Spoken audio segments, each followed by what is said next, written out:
Hi hello friends, welcome to my channel. Friends, మీ అందరికీ తెలుసు, ఇప్పుడు తెలంగాణలోని ప్రతి దగ్గర ఏదైతే బిల్డింగ్స్ ఉంటాయో, లైక్ హైడ్రా ఏదైతే ఇప్పుడు డిమాలిష్ చేస్తుందో, ఇప్పుడు హైదరాబాద్లో చాలా మటుకు పెద్ద న్యూస్ అయిపోతుంది. ఎంతోమంది బిల్డింగ్స్ కానీ చాలామందికి ఏంటంటే ఆ బిల్డింగ్స్ డిమాలిష్ చేయడం వల్ల చాలామంది ఏంటంటే నిరాశలు అయిపోతున్నారు. అండ్ రీసెంట్గా నేను కొన్ని వీడియోస్ కూడా అయితే నేను చూడడం జరిగింది. ఆ videos related about this one అనమాట. కొంతమంది అయితే చాలామంది అంటూ ఉంటారు, ప్రీవియస్ గవర్నమెంట్ ఏదైతే ఉందో వాళ్ళు పర్మిషన్ ఇస్తేనే కదా మేము కన్స్ట్రక్షన్స్ కట్టుకున్నామని చెప్పి వాళ్ళు చెప్తున్నారు. నిజంగా ఆ న్యూస్ చూసినప్పుడైతే నేను చాలా బాధపడ్డాను. ఎందుకంటే కొంతమంది అయితే చాలామంది అప్పులు తెచ్చుకుని మరి ఇవన్నీ బిల్డింగ్స్ అనేది ఇచ్చేయడం కూడా జరిగింది. సో నిజంగా ఇప్పుడు recent government Telangana CM Revanth Reddy గారు గవర్నమెంట్ వచ్చిన తర్వాత ఇవన్నీ స్టార్ట్ చేసింది. ఓకే, రేవంత్ రెడ్డి గారి వ్యూ అయితే బాగానే ఉంది.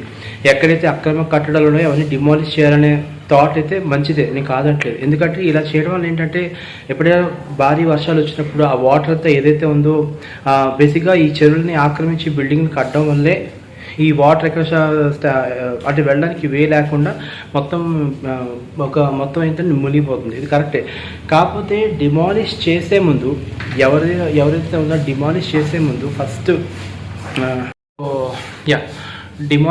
ముందు ఫస్ట్ ఆఫ్ ఆల్ ఏంటంటే నోటీస్ అనేది ప్రతి ఒక్కరికి ఇవ్వాలి. సో నోటీస్ ఇవ్వకుండా డైరెక్ట్గా గవర్నమెంట్ అఫీషియల్స్ వచ్చేసి వితౌట్ ఎనీ ప్రియార్ పర్మిషన్ లేకుండా ఇలాగా ప్రతిదీ డిమాలిష్ చేస్తే చాలామందికి ఏంటంటే ఇల్లు లేకుండా పోయింది. ఇప్పుడు హైదరాబాద్ మీరు వెళ్తే కానీ. సో ఇది చాలా రాంగ్.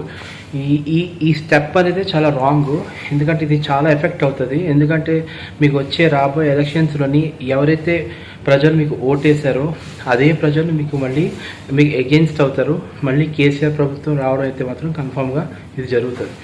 ఓకే, సో మీరు ఒకసారి అక్కడికి వెళ్ళి ఎవరైతే గవర్నమెంట్ అఫీషియల్స్ ఎవరైతే ఉన్నారో వాళ్ళకి మినిమం ఒక చిన్న ఇంటిమేషన్ లేకుండా ఇలాగా చేయడం అనేది ఎంతవరకు కరెక్టో మరి నాకైతే అర్థం కాలేదు. So all are watching, Telangana people ఎవరైతే ఉన్నారో వాళ్ళందరూ చూస్తున్నారు ఏం జరుగుతుంది అనేది. సో ఖచ్చితంగా దీనికి పర్ఫెక్ట్ ఆన్సర్ అయితే మీకు రిప్లై అయితే ఖచ్చితంగా మీకు వాళ్ళు ఇవ్వడం అయితే జరుగుతుంది. ఇప్పటికన్నా కొంచెం అర్థం చేసుకొని ఇక్కడి నుంచి ఏదైతే డిమాలిష్మెంట్ కొంచెం ఆపితే ఫస్ట్ అక్కడున్న ప్రాబ్లమ్స్ ఏదైతే ఉన్నాయో ఆ ప్రాబ్లమ్స్ అన్ని ఫస్ట్ క్లియర్ చేసిన తర్వాత అప్పుడు మీరు ఏదైనా ప్రొసీడ్ అవ్వాలే. కానీ ఇలా ఎటువంటి ఇంటిమేషన్ లేకుండా ఇలా చేయడం అనేది చాలా తప్పు. చాలామంది చాలా ఇబ్బంది పడుతున్నారు. So I hope the government will see this. ఇలాంటి చేసినప్పుడు ఇలాంటి సంఘటనలు చోటు చేసుకున్నప్పుడు మీరు అర్థం చేసుకుంటారని నేను ఆశిస్తున్నాను. Okay, thank you. Hi hello friends, welcome to my channel. Friends, మీ అందరికీ తెలుసు, ఇప్పుడు తెలంగాణలోని ప్రతి దగ్గర ఏదైతే బిల్డింగ్స్ ఉంటాయో, లైక్ హైడ్రా ఏదైతే ఇప్పుడు డిమాలిష్ చేస్తుందో, ఇప్పుడు హైదరాబాద్లో చాలా మటుకు పెద్ద న్యూస్ అయిపోతుంది. ఎంతోమంది బిల్డింగ్స్ కానీ చాలామందికి ఏంటంటే ఆ బిల్డింగ్స్ డిమాలిష్ చేయడం వల్ల చాలామంది ఏంటంటే నిరాశలు అయిపోతున్నారు. అండ్ రీసెంట్గా నేను కొన్ని వీడియోస్ కూడా అయితే నేను చూడడం జరిగింది. ఆ videos related about this one అనమాట. కొంతమంది అయితే చాలామంది అంటూ ఉంటారు, ప్రీవియస్ గవర్నమెంట్ ఏదైతే ఉందో వాళ్ళు పర్మిషన్ ఇస్తేనే కదా మేము కన్స్ట్రక్షన్స్ కట్టుకున్నామని చెప్పి వాళ్ళు చెప్తున్నారు. నిజంగా ఆ న్యూస్ చూసినప్పుడైతే నేను చాలా బాధపడ్డాను. ఎందుకంటే కొంతమంది అయితే చాలామంది అప్పులు తెచ్చుకుని మరి ఇవన్నీ బిల్డింగ్స్ అనేది ఇచ్చేయడం కూడా జరిగింది. సో నిజంగా ఇప్పుడు recent government Telangana CM Revanth Reddy గారు గవర్నమెంట్ వచ్చిన తర్వాత ఇవన్నీ స్టార్ట్ చేసింది. ఓకే, రేవంత్ రెడ్డి గారి వ్యూ అయితే బాగానే ఉంది. ఎక్కడైతే అక్రమ కట్టడాలు ఉన్నాయో అవన్నీ డిమాలిష్ చేయాలనే థాట్ అయితే మంచిదే, నేను కాదంటలేదు. ఎందుకంటే ఇలా చేయడం వల్ల ఏంటంటే ఎప్పుడైనా భారీ వర్షాలు వచ్చినప్పుడు ఆ వాటర్ అంతా ఏదైతే ఉందో బేసిక్గా ఈ చెరువుల్ని ఆక్రమించి బిల్డింగ్ని కట్టడం వల్లే ఈ వాటర్ ఎక్కడ అంటే వెళ్ళడానికి వే లేకుండా మొత్తం ఏంటంటే మునిగిపోతుంది. ఇది కరెక్టే. కాకపోతే డిమాలిష్ చేసే ముందు డిమాలిష్ చేసే ముందు ఫస్ట్ ఆఫ్ ఆల్ ఏంటంటే నోటీస్ అనేది ప్రతి ఒక్కరికి ఇవ్వాలి.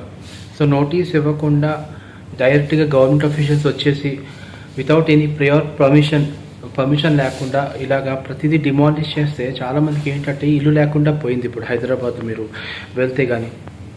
సో ఇది చాలా రాంగ్. ఈ ఈ ఈ స్టెప్ అనేది చాలా రాంగ్. ఎందుకంటే ఇది చాలా ఎఫెక్ట్ అవుతుంది. ఎందుకంటే మీకు వచ్చే రాబోయే ఎలక్షన్స్లోని ఎవరైతే ప్రజలు మీకు ఓటేశారో అదే ప్రజలు మీకు మళ్ళీ మీకు ఎగెన్స్ట్ అవుతారు. మళ్ళీ కేసీఆర్ ప్రభుత్వం రావడం అయితే మాత్రం కన్ఫామ్గా ఇది జరుగుతుంది. ఓకే, సో ఒకసారి అక్కడికి వెళ్ళి ఎవరైతే గవర్నమెంట్ ఆఫీషియల్స్ ఎవరైతే ఉన్నారో వాళ్ళకి మినిమం ఒక చిన్న ఇంటిమేషన్ లేకుండా ఇలాగ చేయడం అనేది ఎంతవరకు కరెక్టో మరి నాకైతే అర్థం కాలేదు. So all are watching, Telangana people ఎవరైతే ఉన్నారో వాళ్ళందరూ చూస్తున్నారు ఏం జరుగుతుంది అనేది. సో ఖచ్చితంగా దీనికి పర్ఫెక్ట్ ఆన్సర్ అయితే మీకు రిప్లై అయితే ఖచ్చితంగా మీకు వాళ్ళు ఇవ్వడం జరుగుతుంది. ఇప్పటికన్నా కొంచెం అర్థం చేసుకొని ఇక్కడి నుంచి ఏదైతే డిమాలిష్మెంట్ కొంచెం ఆపితే ఫస్ట్ అక్కడున్న ప్రాబ్లమ్స్ ఏదైతే ఉన్నాయో ఆ ప్రాబ్లమ్స్ అన్ని ఫస్ట్ క్లియర్ చేసిన తర్వాత అప్పుడు మీరు ఏదైనా ప్రొసీడ్ అవ్వాలే. కానీ ఇలా ఎటువంటి ఇంటిమేషన్ లేకుండా ఇలా చేయడం అనేది చాలా తప్పు. చాలామంది చాలా ఇబ్బంది పడతారు. So I hope the government will see this. ఇలాంటి చేసినప్పుడు ఇలాంటి సంఘటనలు చోటు చేసుకున్నప్పుడు మీరు అర్థం చేసుకుంటారని నేను ఆశిస్తున్నాను. Okay, thank you.